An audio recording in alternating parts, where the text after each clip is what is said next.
Kitchen റെസിപ്പീസിലേക്ക് സ്വാഗതം. എല്ലാവർക്കും എൻ്റെയും എൻ്റെ കുടുംബത്തിൻ്റെയും ഐശ്വര്യപൂർണ്ണമായ വിഷു ആശംസകൾ. അപ്പോൾ ഇന്ന് വിഷു സ്പെഷ്യലായിട്ട് ഞാൻ അമ്പലപ്പുഴ പാൽപ്പായസമാണ് ഉണ്ടാക്കുന്നത്. നല്ല പീച്ച് കളറിലുള്ള പാൽപ്പായസം കുക്കറിൽ എളുപ്പത്തിൽ എങ്ങനെ ഉണ്ടാക്കാമെന്ന് നോക്കാം. അപ്പോൾ പാൽപ്പായസം ഉണ്ടാക്കാനായിട്ട് ഞാനിവിടെ അരി നന്നായിട്ട് കഴുകി എടുത്ത് വെച്ചിട്ടുണ്ട്. ഇതിപ്പോൾ ഞാൻ ഒരു പിടി അരിയാണ് എടുത്തിരിക്കുന്നത്. നമ്മളുടെ കയ്യിന് ഇതുപോലെ ഒരു പിടി അരിയാണ് എടുക്കേണ്ടത്. അതാണ് ഞാൻ എടുത്തിരിക്കുന്നത്. നന്നായിട്ട് കഴുകി എടുത്ത് വെച്ചിട്ടുണ്ട്. അപ്പോൾ പാൽപ്പായസത്തിന് നമ്മൾ ഉണക്കലരിയാണ് യൂസ് ചെയ്യുന്നത്. അതില്ലാന്നുണ്ടെങ്കിൽ ഇവിടെ പായസം റൈസ് എന്ന് പറഞ്ഞ് കിട്ടും, ആ റൈസ് യൂസ് ചെയ്യാം. പിന്നെ ഞാനിവിടെ പഞ്ചസാര എടുത്തിട്ടുണ്ട്. ഞാനിതിപ്പം 3/4 കപ്പ് പഞ്ചസാരയാണ് എടുത്തിരിക്കുന്നത്. നല്ല മധുരം വേണ്ടവർ ഇതിന് പകരം 1 കപ്പ് പഞ്ചസാര എടുത്താൽ മതി. ഇവിടെ ഇപ്പം ഞാൻ യൂസ് ചെയ്യുന്ന പഞ്ചസാര ബ്രൗൺ കളറിലേതായതുകൊണ്ടാണ് ഇങ്ങനെ ഇരിക്കുന്നത്. അപ്പോൾ ഇതിനി നമുക്ക് കുക്ക് ചെയ്തെടുക്കണം. അപ്പോൾ അതിന് വേണ്ടിയിട്ട് ഞാനൊരു കുക്കർ എടുത്തിട്ടുണ്ട്. ഇതിപ്പോൾ ഞാൻ 5 ലിറ്ററിൻ്റെ കുക്കറാണ് എടുത്തിരിക്കുന്നത്. കുറച്ച് വലിയ കുക്കർ വേണം എടുക്കാനായിട്ട്. അപ്പോൾ അതിലേക്ക് നമ്മൾ കഴുകി വെച്ചിരിക്കുന്ന റൈസ് ഇട്ട് കൊടുക്കാം.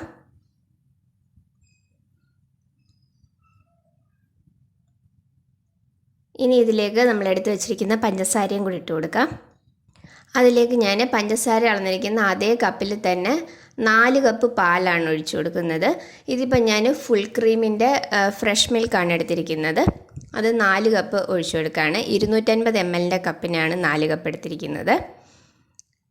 അപ്പോൾ ഇതിന് പകരം നമുക്ക് വീട്ടിലുള്ള ഏത് ഗ്ലാസ്സിൽ വേണമെങ്കിലും അളന്നിട്ടെടുക്കാം. പക്ഷേ എല്ലാം ഈ ഒരളവിൽ തന്നെ എടുക്കാവുള്ളൂ എന്ന് മാത്രം, ആ ഗ്ലാസിൻ്റെ അളവിൽ തന്നെ.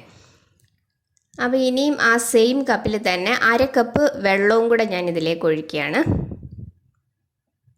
അപ്പോൾ ഇനി നമുക്കിത് നന്നായിട്ടൊന്ന് മിക്സ് ചെയ്തതിന് ശേഷം നമുക്കിത് അടച്ചു വെച്ച് കുക്ക് ചെയ്യാം. അപ്പം ഇപ്പം ഞാൻ ആദ്യം അടച്ചു വെച്ചിട്ട് ഹൈ ഫ്ലെയിമിലാണ് കുക്ക് ചെയ്യുന്നത്. അതിൽ ചെറുതായിട്ടൊന്ന് ആവി വരാനായിട്ട് തുടങ്ങുമ്പോഴാണ് നമ്മളിതിൻ്റെ വെയിറ്റ് ഇട്ട് കൊടുക്കുന്നത്. അപ്പോൾ അതുവരെ നമ്മൾ ഹൈ ഫ്ലെയിമിൽ ഇത് കുക്ക് ചെയ്യുകയാണ് ചെയ്യുന്നത്.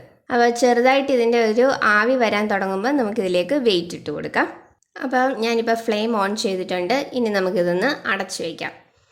അപ്പോൾ ഇപ്പം ഞാൻ ഹൈ ഫ്ലെയിമിലാണ് ഇട്ടിരിക്കുന്നത്. ഇത് ചെറുതായിട്ടൊന്ന് ആവി വരാനായിട്ട് തുടങ്ങുമ്പം നമ്മളിത് വെയിറ്റ് ഇട്ട് കൊടുത്തിട്ട് ലോ ഫ്ലെയിമിലേക്ക് മാറ്റിയിടും. പിന്നെ നമ്മൾ ലോ ഫ്ലെയിമിലാണ് ഇത് കുക്ക് ചെയ്യുന്നത്. അപ്പോൾ ഇപ്പോൾ ഇതിൻ്റെ ചെറുതായിട്ടൊന്ന് ആവി വരാനായിട്ട് തുടങ്ങിയിട്ടുണ്ട്. അപ്പോൾ ഇനി ഞാനിതിൻ്റെ വെയിറ്റ് ഇട്ട് കൊടുത്തിട്ടുണ്ട്. അപ്പോൾ ഇനി ഇത് നമ്മൾ ലോ ഫ്ലെയിമിൽ വെച്ചിട്ട് 30 മിനിറ്റ് കുക്ക് ചെയ്യണം.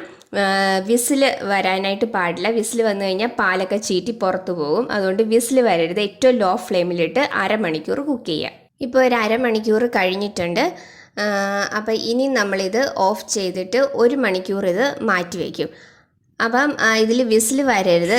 ഇതുപോലെ ഒരു സൗണ്ട് മാത്രമേ വരാൻ പാടുള്ളൂ. വിസിൽ വന്നു കഴിഞ്ഞാൽ പാലൊക്കെ ചീറ്റി പുറത്തു പോകും. അതുകൊണ്ട് വിസിൽ വരാതെ ഇതുപോലൊരു സൗണ്ട് മാത്രമേ വരാവുള്ളൂ. അപ്പോൾ ഇനി ഞാനിത് ഓഫ് ചെയ്തിട്ട് 1 മണിക്കൂർ ഇത് മാറ്റി വെക്കാൻ പോകണം. 3/4 മണിക്കൂർ മുതൽ 1 മണിക്കൂർ വരെ നമ്മളിത് ഓഫ് ചെയ്തിട്ട് മാറ്റി വയ്ക്കണം. അപ്പോൾ അത് കഴിഞ്ഞതിന് ശേഷം നമ്മൾ കുക്കർ തുറക്കുന്നുണ്ടെങ്കിൽ നമ്മളുടെ പായസം റെഡി ആയിട്ടുണ്ടാവും. ഇപ്പം ഞാൻ ഫ്ലെയിം ഓഫ് ചെയ്തിട്ട് കുക്കർ മാറ്റി വെക്കുകയാണ്. ഇനി 1 മണിക്കൂർ കഴിഞ്ഞതിന് ശേഷം നമുക്കിത് തുറക്കാം. ഇപ്പോൾ 1 മണിക്കൂർ കഴിഞ്ഞിട്ടുണ്ട്. അപ്പോൾ ഇനി നമുക്ക് ഈ കുക്കറിൻ്റെ അടപ്പും തുറക്കാം.